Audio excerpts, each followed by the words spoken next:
कार्यक्रम के पुण्यार्जक हैं श्री कंवरलाल जी महावीर प्रसाद जी, पाटनी, मदनगंज, किशनगढ़, राजस्थान।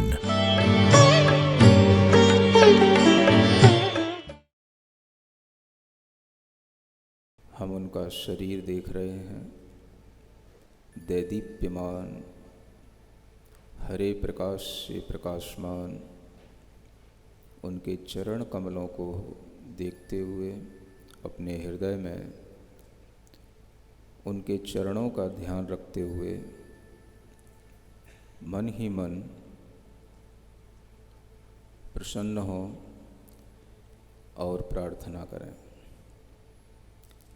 मेरे भगवन मुझे एक बार तो आगाह कर देना। मेरे भगवन मुझे एक बार तो आगाह कर देना।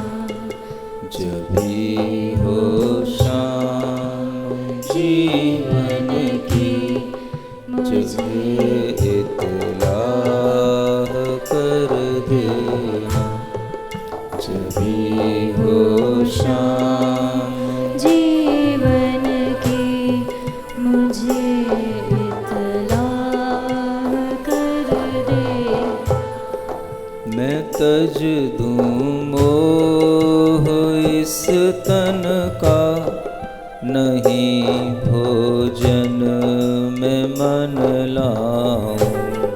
मैं तज दूँ मोह इस तन का, नहीं भोजन में मन लाऊं।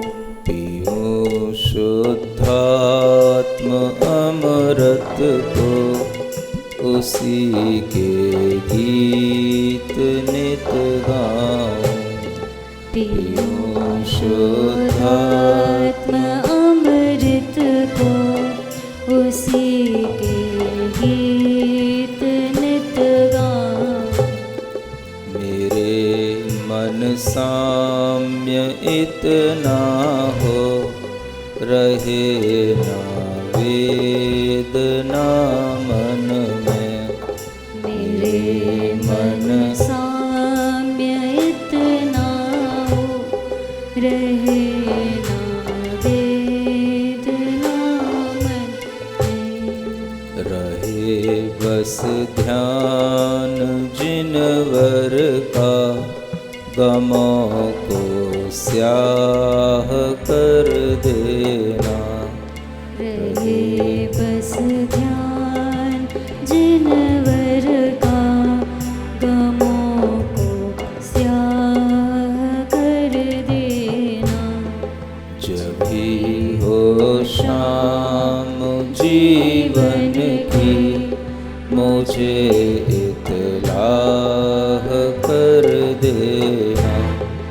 मेरे भगवन मुझे एक बार तो आगाह कर देना।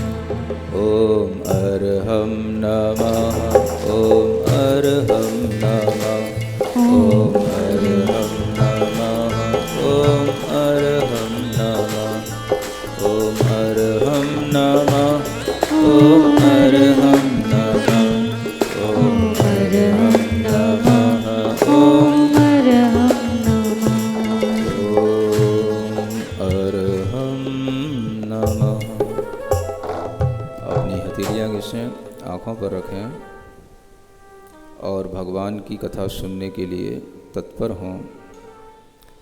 मोह महात्म दलन दिन, तप लक्ष्मी भरतार। ते पारस परमेश मुझ, हो सुमति दातार। वामानंदन कल्पतरो, जयो जगत हितकार। मन जय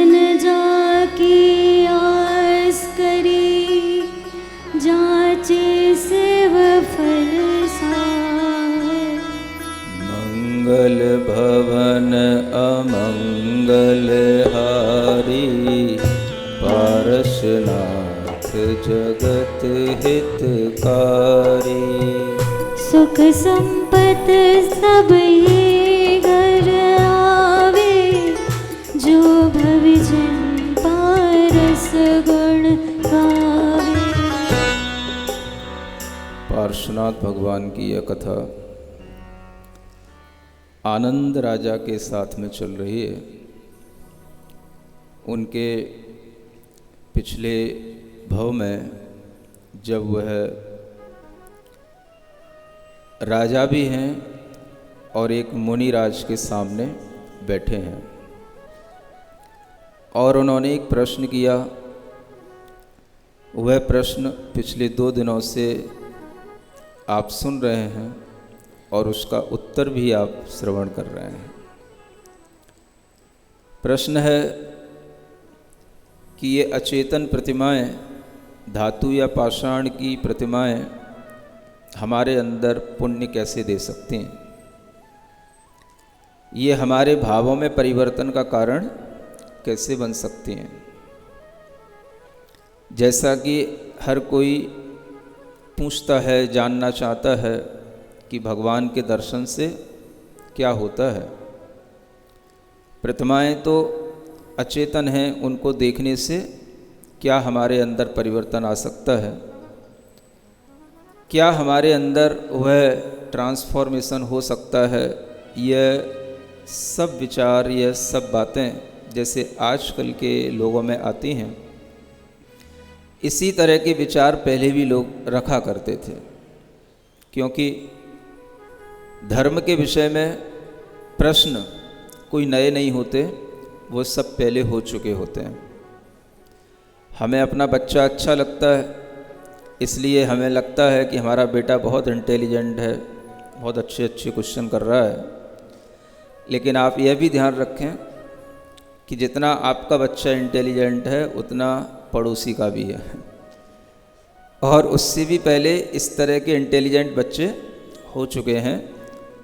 कोई भी क्वेश्चन ऐसा नहीं होता कि जिसका कोई समाधान ना हो और जिसके माध्यम से कोई हमें समाधान न मिल सके, ऐसा कोई उत्तर ना हो। यह विचार रखते हुए आनंद राजा ने जब मुनि महाराज से कुछ भी कहा तो मुनि महाराज ने उनको समझाया, उत्तर दिया। और कल ये कहा गया था कि जीव के जो परिणाम उत्पन्न होते हैं वो बाहरी कारणों को लेकर के उत्पन्न होते हैं। अगर बाहरी कारण हमारे सामने शुभ होता है तो हमारे परिणाम शुभ होते हैं। बाहरी कारण जितना राग का, काम का, अशुभ का होता है, उतने ही हमारे परिणाम भी दूषित होते हैं। तो इन बाहरी निमित्तों के माध्यम से हमारे परिणाम उत्पन्न होते हैं। क्योंकि हम लोगों का, संसारी जीवों का जो परिणमन होता है वह बाहरी कारणों को लेकर के ही होता है। हम अभी अपने आप में इतने स्थिर नहीं होते, इतने दृढ़ नहीं होते कि हमें बाहरी कारणों से कोई फर्क ही न पड़े। अगर आपको बाहरी कारणों से कोई फर्क नहीं पड़ता तो आप यहाँ पर समय पर कभी उपस्थित नहीं हो पाते। बाहरी कारणों से फर्क पड़ता है। बाहरी निमित्तों से आपके परिणामों में शुभाशुभ का विचार आता है। आपके परिणामों में परिवर्तन जब आप देखते हैं, तभी आप ये चयन करते हैं कि जब सुबह 8:30 बजें तो हम कहाँ हों। यह जो आपने अपने दिमाग में चयन कर लिया है, यह आपने इसी कारण से किया कि इस दुनिया में हमें अपने परिणामों को सुधारने का अगर कोई बेस्ट बाहरी निमित्त मिल सकता है तो वह पार्श्वनाथ भगवान की कथा श्रवण का है। इसी कारण से आप अपने परिणाम अच्छे लेकर के यहाँ आते हैं, और जितना अच्छा लेकर के आते हैं, मैं समझता हूँ उससे भी और अच्छे बन कर के आप यहाँ से जाते भी हैं। यह जब हमारा निरंतर प्रतिदिन का कार्यक्रम बन जाता है और हम प्रतिदिन अपने इस तरह से भावों को अच्छा बनाने की समायोजना में लग जाते हैं, तो हम इन बाहरी निमित्तों के माध्यम से अपने परिणामों में शुभता अधिक ले आते हैं और अशुभता में कमी आती है। यह विचार उन मुनि महाराज ने उन राजा के समक्ष रखा और ये भी कहा कि देखो, जब हम वीतराग भगवान की मुद्रा को निरखते हैं तो हमें उन प्रतिमा को देख करके अरिहंत भगवान की स्मृति आ जाती है। उन प्रतिमा के स्वरूप को देख करके, उन भगवान की नासाग्र दृष्टि रूप उस देह यष्टि को देख करके हमें स्मरण हो आता है, समव शरण में अरिहंत भगवान कैसे बैठते हैं, कैसे होते हैं। तो यह स्मरण उनकी स्मृति से जब आ जाता है तो हमें उस दर्शन का बराबर लाभ मिल जाता है और हम उनके दर्शन से साक्षात जो भगवान हैं वहाँ तक हम अपनी बुद्धि को ले जा पाते हैं। यह काम भी इन जिन प्रतिमाओं के माध्यम से हो जाता है, जिसे आप पढ़ते हैं इडमो अरिहंताड़म। अरिहंत नहीं है तो हम क्या करें? तो ये बहुत अच्छा उपाय हमें दिया गया और ये उपाय आजकल का नहीं, अनादिकाल का है। दुनिया में इतने जिन बिंब हैं, इतने जिन मंदिर हैं कि आप अगर उनकी गिनती लगाएंगे तो लगा नहीं पाएंगे। इतने जिन मंदिर हैं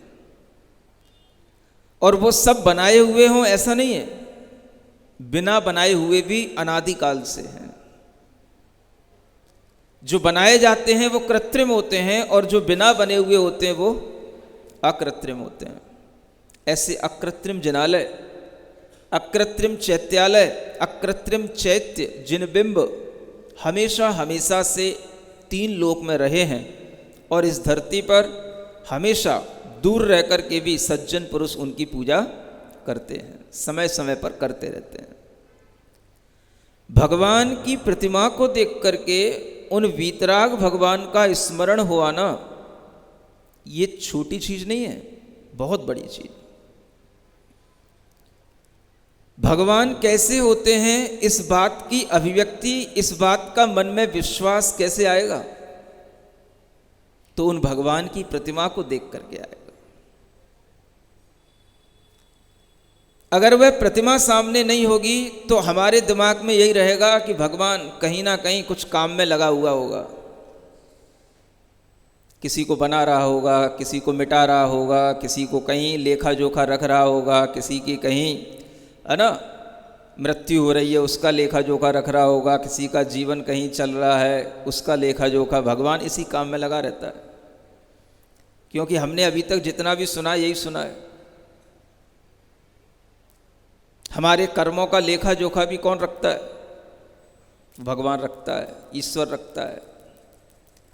यह हमारी धारणा अगर टूटेगी तो भगवान जिनेंद्र देव की प्रतिमा का दर्शन करने से टूटेगी। उन भगवान का दर्शन करके ही आपके मन में विचार आएगा कि भगवान अगर ये हैं तो दुनिया को बनाने वाला भगवान कितना हैरान होगा। हमने इसको बना दिया, अब इसको संभालें, इसको मिटा दिया, इसको संभालें, ये बन गया, वो मिट गया, ये हमारे पास आ गया, वो हमारे से दूर चला गया। क्या भगवान के पास बिल्कुल कोर्ट कचहरी जैसी लाइनें लगी रहती हैं क्या? इसे नरक में डाल दो, इसे स्वर्ग में डाल दो, यही काम रह गया भगवान का? हर बच्चे के दिमाग में भगवान इसी रूप में बैठा है। और बच्चे तो क्या कहें, ये जितने भी बैठे हैं यहाँ पर कुर्सियों पर, सबके दिमाग में ही भगवान ऐसे ही बैठा होगा। भले ही ये जिंदगी भर से भगवान की पूजा करते आ रहे हैं, लेकिन जब भी इनसे पूछेंगे तो भगवान को ये कर्ता मानेंगे, ये यही कहेंगे। अगर इनसे पूछें कि भाई आपका जीवन अच्छा चल रहा है तो किसकी खातिर चल रहा है? बस ऊपर वाले की खातिर चल रहा है। पूछ लेना एक के मुंह से भी अगर निकल जाए कि नहीं हमारे शुभ कर्मों से चल रहा है, नहीं, किसकी खातिर चल रहा है? ऊपर वाले की इच्छा से चल रहा है। महाराज उसकी इच्छा के बिना तो एक पत्ता नहीं हिलता, आप क्या हिलाने को बैठे हो? जब हमारे दिमाग में इस तरीके की धारणाएं बनी हुई हैं तो हम कैसे कहें कि आपकी श्रद्धा वीतरागता पर है, आपकी श्रद्धा जैनत्व पर है, आपकी श्रद्धा तीर्थंकरों पर है। तीर्थंकरों की प्रतिमा देख करके ही आपको यह भान होगा भगवान कुछ करता नहीं है। इसलिए भगवान ने अपने दोनों हाथ कैसे कर रखे हैं, एक के ऊपर एक रख के बैठ गए, हमें कुछ करना ही नहीं है। जिनको कुछ करना होता है वे अपने हाथों को हिलाते डुलाते हैं, यहां तक कि भगवान को ऐसा भी नहीं करना है। सुन रहे हो, ये भी भगवान की प्रतिमा नहीं है। क्या समझ में आ रहा है? भगवान तो आशीर्वाद भी नहीं देते, नहीं देते, फिर भी वो क्या देते वो उन्हीं के पास जाकर के आपको पता पड़ेगा। और वो जो देते वो दुनिया में कोई नहीं दे सकता, ये भी उन्हीं के पास जाके पता पड़ेगा। हमारे अंदर ये कर्ता बुद्धि छूटे, अपनी तो बाद में छूटेगी, जो हमने ईश्वर को कर्ता मान रखा है ये कर्ता बुद्धि पहले छूटे, तब अपनी कर्ता बुद्धि छूटे। आपने ईश्वर को, भगवान को इसी रूप में मान रखा है, अच्छा बुरा सब ऊपर वाले की देन है और वही सब कुछ कर रहा है। हम अपने जितने भी कार्य हैं वो सारे के सारे ईश्वर के भरोसे छोड़ देते हैं, और ईश्वर को जब हम कर्ता मान के चलते हैं तो हमारे दिमाग में ईश्वर की वही फिगर आ जाती है कि ईश्वर कहीं ये कर रहा है, इसके लिए वो कर रहा है। अब दुनिया में अनंतों जीव हैं, ईश्वर किसके लिए क्या क्या कर रहा है, कितने हाथ हैं उसके, कितने सिर हैं उसके, कौन सा कंप्यूटर है उसके पास में। तो हर किसी के दिमाग में ये बैठा हुआ है ईश्वर सब कुछ हमारे लिए कर रहा है। जब आप जिनेंद्र भगवान की प्रतिमा देखोगे तब समझ में आएगा, ये तो हाथ पे हाथ रखे बैठे हैं, ये तो कुछ कर ही नहीं रहे हैं। ये हाथ पे हाथ रखे बैठे का एक बहुत बड़ा लॉजिक है। जिन्हें कुछ करना नहीं होता है वही हाथ पे हाथ रख करके बैठते हैं, और जिन्हें कुछ करना होता है वो अपने हाथ पैर चलाते रहते हैं। तो प्रतिमा को देख करके यह समझ में आ जाए कि ये भगवान हाथ पर हाथ रखे बैठे हैं, माने इन्हें दुनिया का कोई काम करना नहीं है। करना नहीं है ये भी एक बात हो सकती है, और दूसरी बात इन्हें करने लायक कुछ बचा नहीं है। दो ही आदमी हाथ पे हाथ रख के बैठ सकते हैं, सुन रहे हो? कौन? एक जिन्हें दुनिया का कोई काम करना नहीं है, अथवा जिन्हें कुछ करने लायक बचा नहीं है। आपके घर में आपका बच्चा हाथ पे हाथ रख के बैठ जाए तो आप उसे गाली देने लग जाओ, निकम्मा कहीं का, हाँ बैठा रहता है हाथ पे हाथ रखे। क्या बोलोगे उसको? क्या बोलोगे? निकम्मा, यही बोलते हो ना। और दूसरा, अब मुझसे मत बुलवाओ। जब वह इस तरह के भाव में होता है तो उस समय पर आप उसे अकर्मण्य, आलसी, है ना, और भी कुछ अलग शब्दों में बोल सकते हो, और आप उसे निकम्मा समझते हो। अब वो निकम्मा किस सेंस में? एक तो वह बच्चा होता है जो कुछ करना ही नहीं चाहता है, मुंह बना करके कमरे में बैठा है, अपने मोबाइल में लगा हुआ है। एक वो निकम्मा है, नहीं समझे? उसे तो आप निकम्मा नहीं कहोगे, वो तो मोबाइल चला रहा है ना, कम से कम हाथ तो चला रहा है, वो उंगलियां चला रहा है। वो निकम्मा नहीं है। और अगर यूं हाथ पे हाथ रख के बैठ जाए कोई बेटा आपका घर में तो आप उसे निकम्मा कहने लगोगे। आप सोचें कि जब तक व्यक्ति कुछ करने की इच्छा रखता है तब तक वह करके भी कुछ नहीं कर पाता, और जब वह कुछ भी नहीं करने की इच्छा कर लेता है तो वह सब कुछ करने के योग्य बन जाता है। यह श्रद्धान किससे आएगा? भगवान की प्रतिमा देखने से आएगा। कितने ही लोग अभी आकर के मुझे बता रहे हैं, महाराज बेटा जब से स्वात्म साधना शिविर से लौटा है उसका कंसंट्रेशन बहुत अच्छा हो गया, बहुत मन लगा करके पढ़ने लगा है। 5 दिन तो ऐसा लग रहा था कि इसकी पढ़ाई छूट जाएगी तो क्या होगा, लेकिन अब लगता है कि 5 दिन की पढ़ाई कोई मायने की नहीं है, जो अब पढ़ रहा है ये बहुत मायने का है। ये जो परिवर्तन आता है बच्चे के अंदर, उस परिवर्तन को आप भी लाना नहीं चाहते और हमारे पास ले आते हो। महाराज ये पढ़ता नहीं है, ये शैतान है, मन नहीं लगता है, फोकस नहीं करता है, ये है वो है। आप खुद उसके दुश्मन हो। अगर आप उसका हित चाहते हो तो आप उसके लिए इस तरह की जो कार्यशालाएं चलती हैं उनमें भेजने का पहले मन बनाओ उसको। और जिन बच्चों ने वह सब अटेंड किया, आज देखो वह कितने अच्छे ढंग से आज भी वह जिन मुद्रा लगा करके बैठ जाते हैं।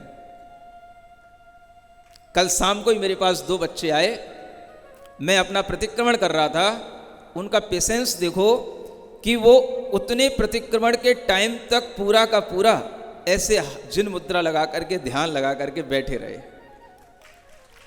तब मुझे लगा इसको कहते हैं ट्रांसफॉर्मेशन, इसको कहते हैं चेंज ऑफ लाइफ। इससे अच्छा क्या होगा? जब बच्चा मुनि महाराज को देख करके शांत बैठने लग जाए, जब बच्चा भगवान की प्रतिमा को देख करके हाथ पर हाथ रख करके बैठना सीख जाए, तो इसे जिन दर्शन का फल कहेंगे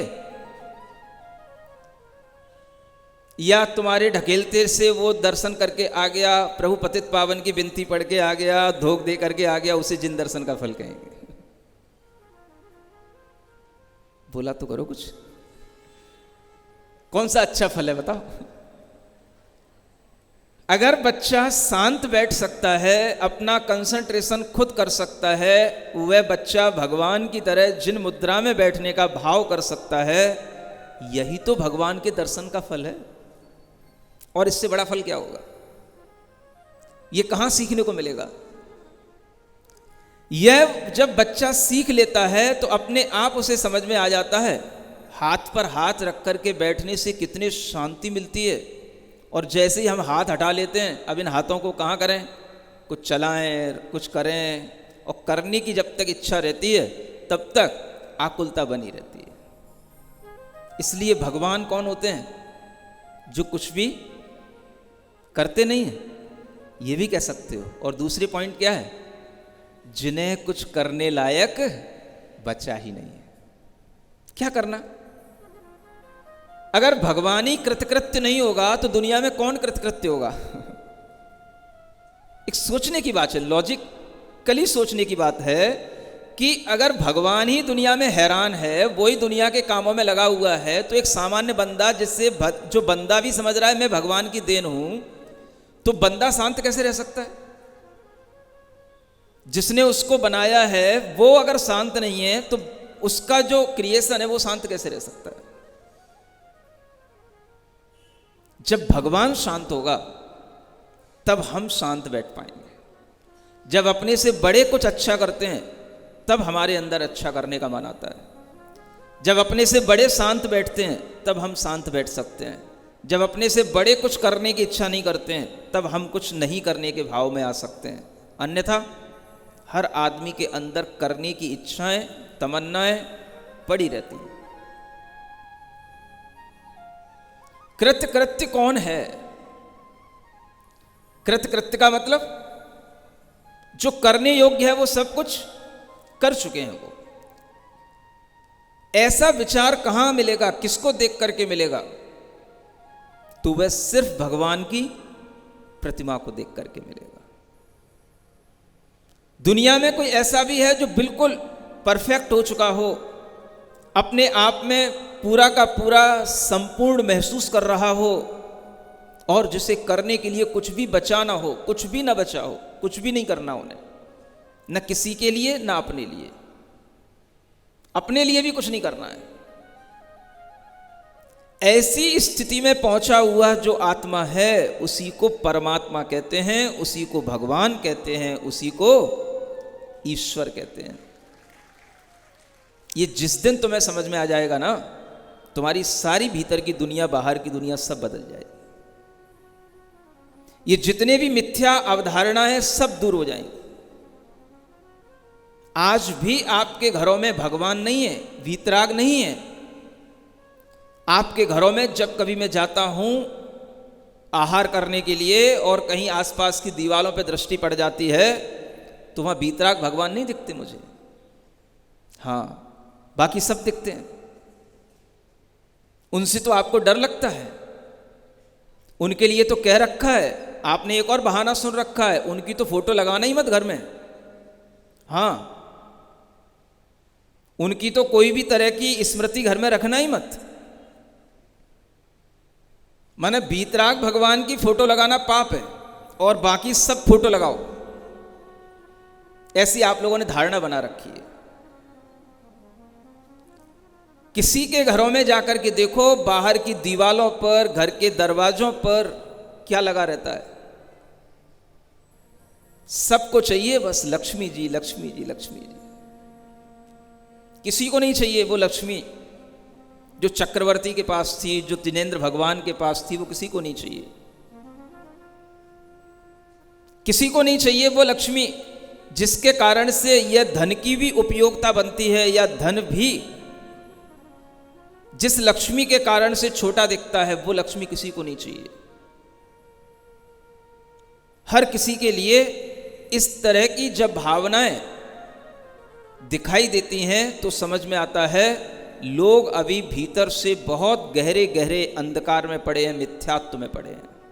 और डर लगता है अगर किसी की फोटोएं लगा रखी हैं दीवालों पर, कैलेंडरों के थ्रू किसी भी स्थान पर, उनको हटाना बहुत बड़ा पाप हो जाएगा। जहां आपके घरों में कोई वीतराग भगवान को स्थान नहीं, वीतराग मुनियों को स्थान नहीं, तो किसको स्थान मिल रहा है? अगर आपको भगवान की फोटो लगाने से डर लगता है, ओम और अरहम के अक्षरों की फोटो लगा लो। क्या दिखेगा जब ओम लगाओगे तो? अपने आप पंच परमेष्टि दिख जाएंगे। अरहम लगा लोगे, अपने आप अरिहंत भगवान, सिद्ध भगवान सब दिख जाएंगे। और इन अक्षरों को अगर उकेर लोगे तो इससे तो कोई दोष नहीं लग जाएगा।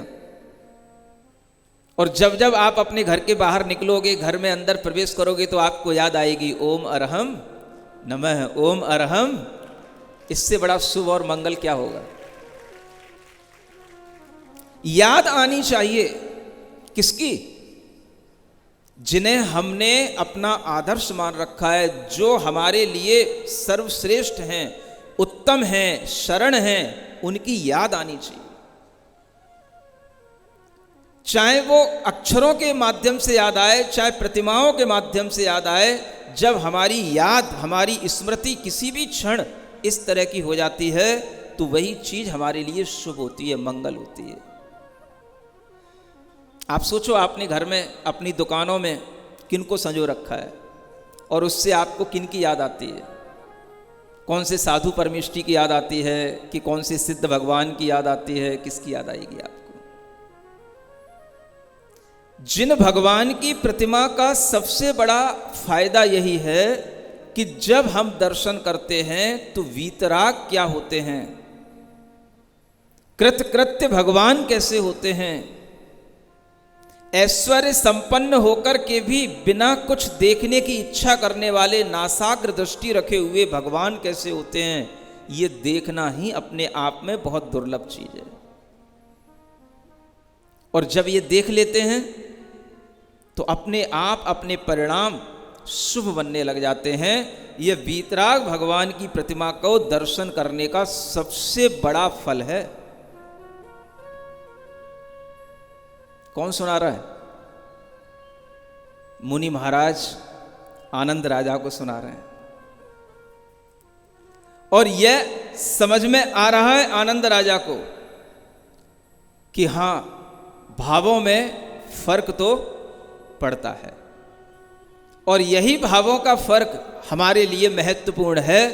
और यह बात उन जब आनंद राजा को समझ में आती जाती है तो वह मुनि महाराज और भी आगे समझाने के लिए और भी कुछ नया एक उदाहरण लेते हैं। और वह उदाहरण भी आपके सामने आता है। आनंद राजा को समझाने के लिए तरह तरह से वह उदाहरण देकर के, युक्तियाँ देकर के समझाने का प्रयास कर रहे हैं। और आनंद राजा को धीरे धीरे समझ में आ रहा है। 2 दिन से समझ रहा है, आज तीसरा दिन है, समझ तो आ ही जाएगा, नहीं आ जाएगा? आप भी राजा से कम तो ना, उसको भी समझ में आ सकता है, आपको भी समझ में आ सकता है। तो देखो अब महाराज क्या समझा रहे हैं, पेज नंबर 56। राग द्वेष वर्जित अमल, सुख दुख दाता नाही, दर्पणवत भगवान है, यह आनो उर माही। तिनको चिंतन ध्यान जब, थुति पूजा दिविधान, सुफल फले निज भाव सो, वे मुक्ति सुखदान। जैसे गुण प्रभु के कहे, तेजन मुद्रा माही, थिर स्वरूप रागादि बिन, भूषण आयुध नाही। यद्यपि शिल्पी कृत कृतम, जिनवर बिंब चेत, तदपि सही अंतर विषय, शुभ भावन को है। और एक दृष्टांत अब सुन अवनीपति सोय, जिय के और दृष्टांत सो, संशय रह न कोय। कहते हैं ऐसे दर्शन कहाँ करोगे जिनमें किसी के लिए कोई राग ना हो और किसी के प्रति कोई द्वेष ना हो, जो किसी से ना चिपकते हैं ना किसी से बिचकते हैं, उन्हें भगवान कहते हैं। जो दूसरों को चिपकाने की कोशिश करे, ये मेरी भक्ति करे तो मैं उससे चिपक जाऊं, और ये मेरी भक्ति ना करे तो मैं उसे उठा के फेंक दूं, ये भगवान के लक्षण नहीं होते बेटा। ये तो एक सामान्य व्यक्ति के भी लक्षण नहीं होते, एक अच्छे इंसान के भी लक्षण नहीं होते, भगवान के लक्षण कैसे हो सकते हैं? लेकिन कोई भी समझदार इंसान इस बात में विचार क्यों नहीं करता, ये मुझे समझ नहीं आता। भगवान ना किसी से चिपकते हैं, ना किसी को चिपकाते हैं अपने से, और ना किसी द्वेष करने वाले को अपने से उठा करके कहीं दूर फेंक देते हैं, ना उससे घृणा करते हैं। जहाँ ना घृणा हो, ना किसी तरह का कोई राग हो, ऐसी आत्मा को ही वीतराग कहा जाता है। और वह आत्मा किसी के लिए न सुख दाता है, न किसी को दुख दाता है।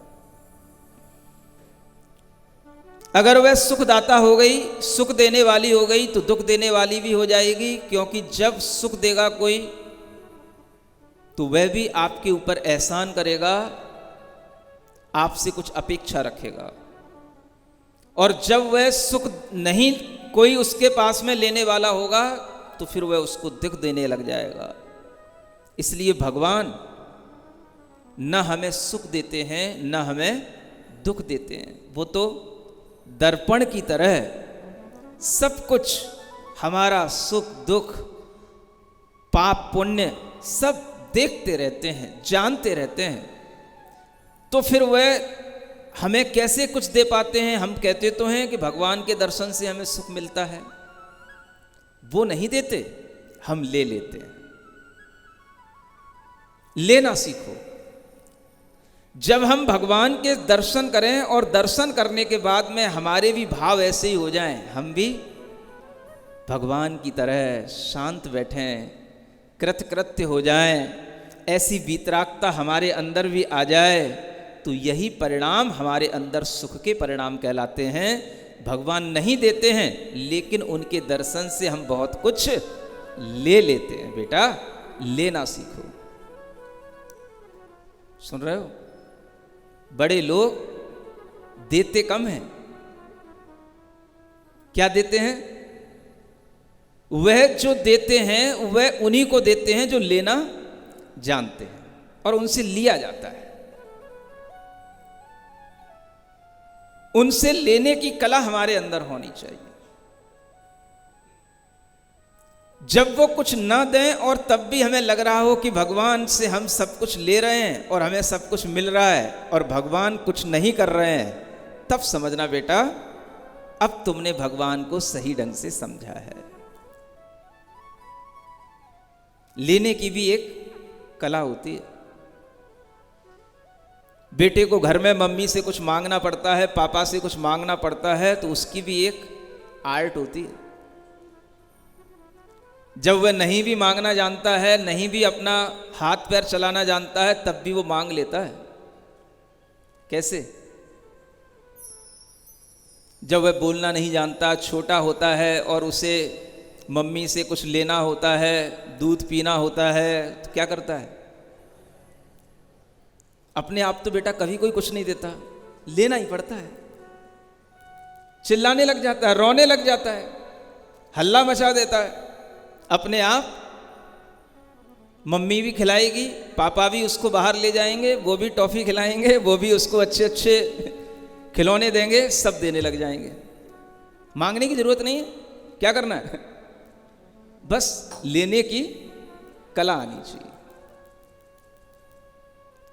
एक बार बस मुनि महाराज को इस तरह से अपने नगर में ले आओ कि बस वो आ जाएं और वो हमारे बीच में बैठ जाएं, बस फिर हमें कुछ मांगने की जरूरत नहीं है, सब मिलेगा।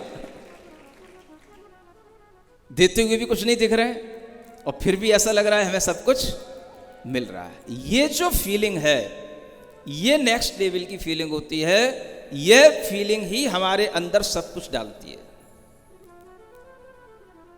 और ऐसा लेन देन जहां पर होता है, वही लेन देन शुद्ध वीतरागता के भावों को देने वाला और लेने वाला लेन देन कहलाता है। और ऐसे लोग दुनिया में गिनती के मिलते हैं। बेटा तू भी उस गिनती में शामिल होना चाहता हो? चल मंदिर चल, चल मुनि महाराज की पार्स कथा सुनने चल, तुझे भी समझ में आएगा। उन्हीं का चिंतन करो, उन्हीं का ध्यान करो, उन्हीं का जप करो, उन्हीं की स्तुति करो, उन्हीं की पूजा करो, उन्हीं के विधान रचो। इससे अपने अंदर जो अच्छे भाव बनते हैं, उन्हीं भावों के फल से हमारे सारे काम बनते हैं और हमें संसार के दुखों से मुक्ति मिल जाती है। बेटा ये लॉजिक है। इसलिए कहना पड़ता है, अरिहंतों की प्रतिमाओं का ध्यान धरो भाई, अरिहंतों की प्रतिमाओं का ध्यान धरो भाई। कोई भी ना करे जिसे वो, कोई भी ना करे जिसे वो काम करो भाई। अरिहंतों की प्रतिमाओं का ध्यान करो भाई। कोई भी ना करे जिसे वो काम करो भाई, काम करो भाई। कौन सा काम करो? ये एक अलग काम है। जिनका दर्शन करो उन्हीं का ध्यान करो, जिनकी कथा सुनो उसी का स्मरण करो, जिनकी कथा सुन करके गए हो उन्हीं की चर्चा करो। ये काम अगर होने लग जाता है तो ये दुनिया का सबसे दुर्लभ काम है। और जो ये काम करने लग जाता है वो धीरे धीरे उसके सब काम अपने आप छूट जाते हैं और बस ऐसे ही वो है अपनी आत्मा की वीतरागता के आनंद में लगने लग जाता है, निष्काम होता चला जाता है। आप चाहते हो कि हमें अपने काम धंधे से फुर्सत मिले? हाँ? क्यों? सब लोग बैठे हैं यहाँ, चैनल वाले भी बैठे हैं और चैनल चलाने वाले भी बैठे हैं, है ना, और चैनल को ऑपरेट करने वाले ऑपरेटर करते रहते हैं, और जिन्होंने चैनल को जो है शुरू किया है ऐसे लोग भी बैठे हैं। समझ आ रहा है? लेकिन करना पड़ता है, कुछ ना कुछ सबको करना पड़ रहा है। क्या करना है? जो चल रहा है वो चैनल चलता रहे, वो चलता रहे, और हम उसके बारे में सोचना बंद कर दें, छोड़ दें, हम निश्चिंत हो जाएं। ऐसा नहीं हो सकता क्या? हो सकता है। कृत्य कृत्य जिस दिन महसूस करोगे यारे हमने सब कुछ कर लिया, उस दिन आपको वीतरागता का वह भाव आएगा, तो आपके अंदर इसी तरह के परिणाम उत्पन्न होंगे। कुछ करना इस दुनिया में अब बाकी नहीं है, जो करने योग्य है वो तो हमने अभी करने की शुरुआत की नहीं है, और जो करते आए थे वो कोई करने के काम का है नहीं है। ये सब आपको बाद में याद आने वाला है। इसलिए अभी भगवान की प्रतिमा का दर्शन करो। मुनि महाराज कह रहे हैं जैसे गुण भगवान के होते हैं, प्रभु के होते हैं, वो हमें जिन मुद्रा में, जिन प्रतिमा में दिखाई दे जाते हैं। उनके स्थिर स्वरूप को देखो। जैसे भगवान के ऊपर कोई आभूषण नहीं होते हैं, अलंकार नहीं होते हैं, कोई वस्त्र नहीं होते हैं, वैसे ही इन प्रतिमा में कोई आभूषण नहीं है, कोई अलंकार नहीं है, कोई सजावट नहीं है, वस्त्र नहीं है। ऐसे यह अपने स्वाभाविक नैसर्गिक रूप को धारण करने वाले इन भगवान को देख करके अपने रूप का, अपने स्वरूप का स्मरण करना सीखो। ये बात ठीक है कि ये प्रतिमाएं शिल्पी ने बनाई हैं, लेकिन इनके अंतरंग में जो शक्ति आई है, इनके अंतरंग में जो भाव आए हैं, वो भाव चैतन्य कृति जो मुनि महाराज होते हैं उनके द्वारा डाले हुए होते हैं। इसलिए प्रतिमाएं जीवंत प्रतिमाएं कहलाती हैं। जब तक उन प्रतिमाओं की प्रतिष्ठा नहीं होती है तब तक आप उनके ऊपर बैठ सकते हो। समझ आ रहा है? और जब उन प्रतिमाओं की प्रतिष्ठा हो जाए तो फिर उनके ऊपर तो क्या, नीचे भी बैठने की योग्यता आपकी बनेगी नहीं, उनको छूने की भी योग्यता आपकी बनेगी नहीं। उसके लिए भी आपको अच्छी शुद्धि के साथ में उन्हें स्पर्श करने का भाव करना पड़ेगा। यह भगवान की प्रतिष्ठा होने का एक बहुत बड़ा अंतर आ जाता है बेटा। और इस तरह का अंतर जब तुम्हारी समझ में आएगा तब जाकर के तुम्हें लगेगा कि धर्म से क्या मिलता है, ज्ञान से क्या मिलता है, ध्यान से क्या मिलता है, दर्शन से क्या मिलता है। यह सब सीखने के लिए ही तो मुनि महाराज जयपुर में आए हैं, सिखाने के लिए यही तो आए हैं जयपुर में। अब तुम्हें जाना तो पड़ेगा। हमारा बेटा नोएडा में रहता है, बेंगलोर में सर्विस कर रहा है, हमारा बेटा इधर गुड़गांव में सर्विस कर रहा है, 5 दिन महाराज नहीं आ पाया, नहीं आ सकता है, आईटी कंपनी में काम कर रहा है, उसको मुश्किल से सैटरडे संडे की छुट्टी मिलती है। चलिए एक सैटरडे संडे का ही प्रोग्राम कर लेते हैं। बुलाइए अपने बच्चों को। 31 तारीख, 1 तारीख सैटरडे संडे है आने वाला, बुलाइए। कॉरपोरेट लेवल का एक अलग प्रोग्राम हो रहा है, ऐसे ही बच्चों के लिए हो रहा है। किसी भी तरह का जो प्रोफेशन कर रहे हैं, किसी भी तरह से जो बॉस के प्रेशर में है, पीयर प्रेशर में है, किसी भी तरह से अपनी 7 दिन की ज़िंदगी में से 5 दिन तो बिल्कुल भाग दौड़ और उसी एक टेंशन में निकाल देते हैं। अब बाकी के बच्चों के 2 दिन में भी क्या करें, तो खा पी करके पड़े रह जाते हैं, कहीं होटलों में चले जाते हैं। कैसे लाइफ जिएं, कैसे लाइफ को बैलेंस करें, मैनेज करें, ये सब सिखाने के लिए ही एक दिन भर का प्रोग्राम आपके सामने, दिन भर का। बाहर से आएँ तो रात में रुकने की भी व्यवस्था है, और अगर आपके रिश्तेदार हों तो शाम को अपने घर ले जाना, आपके घर के लोग हों तो शाम को अपने घर ले जाना। दिन भर हमारे पास छोड़ दो, 1-2 दिन के लिए तो छोड़ो, 2 दिन के लिए तो उन्हें यहाँ बुलाओ। स्पेशल प्रोग्राम उन्हीं के लिए है। पूरे दिन उनको एंजॉय कराया जाएगा, हर तरह के उसमें कुछ गेम्स भी खिलाए जाएंगे, उसमें कुछ पजल्स भी होंगी, उसमें कुछ एक्टिविटी भी होंगी। हर तरीके से उन्हीं को वहीं पर भोजन मिलेगा, आराम भी करने को मिलेगा, बहुत अच्छी निद्रा उन्हें लगवाई जाएगी, निद्रा योग कराया जाएगा, सब कुछ सिखाया जाएगा। भेजो तो। जो कहीं नहीं जाते हैं उन्हें एक बार इस तरह के 2 दिन के प्रोग्राम के लिए रजिस्टर तो कराओ कि हाँ हम 2 दिन रुकेंगे, सैटरडे संडे फुल टाइम देंगे। आपको बच्चों के साथ आना है, बच्चों के साथ आइए, पत्नी के साथ आना है, पत्नी के साथ आइए, बस इतना ही हो। वो पत्नी फिर वहाँ पर बच्चे को ही खिलाती ना रह जाए, थोड़ा सा नाना के घर छोड़ाना। हाँ बहुत चाहते बेटे को नाना, या दादी के घर छोड़ाना, बहुत चाहती दादी, तो अपने पोता पोती को देख लेना 2 दिन के लिए कितने संभाल पाते हैं, करके आओ।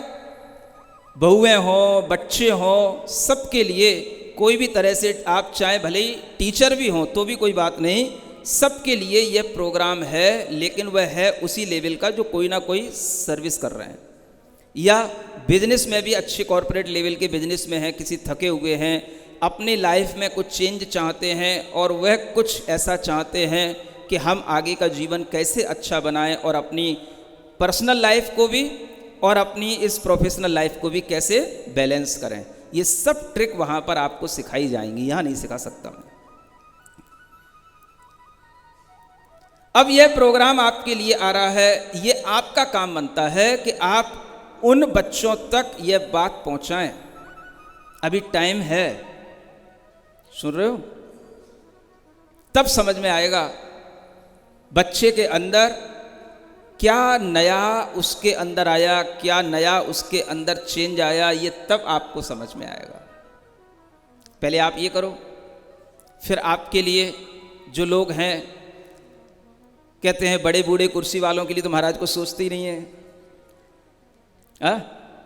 कुर्सी वालों के लिए भी अरेंजमेंट हो रहा है 10 दिन के लिए, देखने कितनी कुर्सियां लगती हैं वहाँ पे। अब ऐसा मत करना फिर सब कुर्सी कुर्सी दिखाई दे वहाँ पे। वहाँ पर छोटे से लेकर के बड़ों तक सबके लिए है। वह स्वधर्म शिविर भी अपने आप में विशिष्ट होता है और इस तरह की आपको वहाँ पर सुबह अरहम ध्यान योग की क्लासेस, फिर उसके बाद में पूजन, तत्वार्थ सूत्र का वह ऐसा विधान जो आपने कभी ना किया हो, एक एक सूत्र की पूजा आपने कभी नहीं की हो, वो आपको करने सुनने को मिलेगी। उसके बाद में आपका भोजन होगा, सामायिक होगी, फिर उसके बाद में क्लास लगेगी और फिर शाम को प्रतिक्रमण भी होगा और कुछ ऐसी अच्छी एक्टिविटी होंगी जो आपने कभी नहीं देखी हो। इतना ही कह सकता हूँ। लोग पूछ रहे हैं टाइम टेबल क्या? यही तो टाइम टेबल है। तुम्हें करना क्या है? तुम्हें अब तक तो इतना विश्वास हो जाना चाहिए हमें 2 महीने से देखते देखते कि हमें कुछ सोचना ही नहीं है, महाराज जहाँ होंगे जो कराएंगे हमें करना है।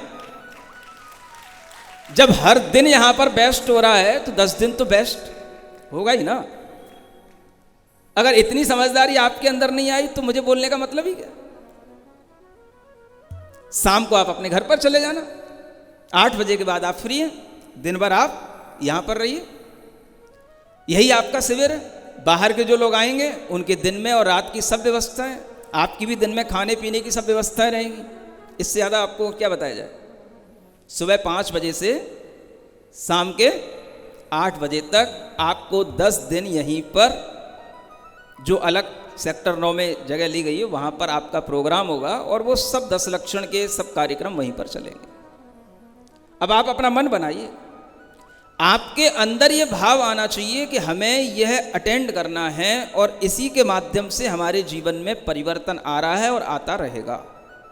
यही कारण है। समझ आ रहा है? यही आनंद राजा को समझाया जा रहा है और यही जयपुर के राजाओं को समझाया जा रहा है। अलग से क्या समझाया जाएगा? तो यही भगवान की विशेषता होती है कि वह देते कुछ नहीं है, लेने वाले अगर बैठते हैं तो लेकर के सब कुछ चले जाते हैं। यह सबसे बड़ी विशेषता होती है और यही आपको मिल रहा है। इसलिए कहा जा रहा है, बेटा आनंद राजा, अगर तुझे अभी भी मेरी बात समझ में ना आई हो तो मैं तुझे एक दृष्टांत और दूंगा, एक एग्जाम्पल तेरे सामने और रखूंगा, लेकिन वो आज नहीं कल रखूंगा। आज का एपिसोड यहीं पर पूरा करता हूँ और कल फिर तेरे को समझाने की कोशिश करूंगा। तू ये चिंता मत कर कि महाराज हमें 3 दिन से समझा रहे हैं।